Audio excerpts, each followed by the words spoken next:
Question number 6, which one is correct for G not stage. पहले हम यहाँ पर करेक्ट वर्ड पे फोकस करेंगे एंड दूसरा जी नॉट स्टेज पे। तो हमें करेक्ट स्टेटमेंट ढूंढना है जी नॉट के रिस्पेक्ट में।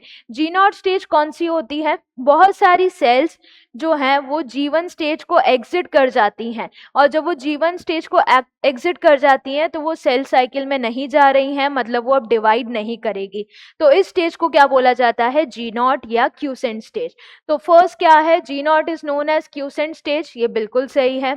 इन this phase cell cycle is stopped, यहाँ पर हम बोल रहे हैं कि जो सेल साइकिल है वो स्टॉप हो गई है, यानी सेल अब डिवाइड नहीं करेगी, तो ये भी बिल्कुल सही है। इसके अलावा G naught cells do not grow और प्रोलिफरेट बट मेटाबॉलिकली एक्टिव।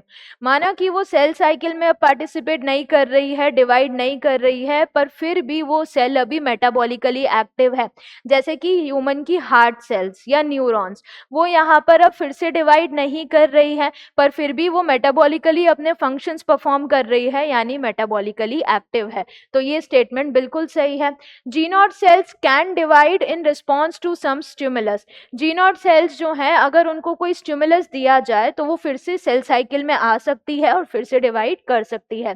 कोई भी स्टिमुलस जैसे कि सेल डेथ या सेल इंजरी हो गई, तो फिर से जो वो सेल्स हैं उनको रिप्लेस करने के लिए वो वापस से डिवाइडिंग कैपेसिटी ले आएंगे।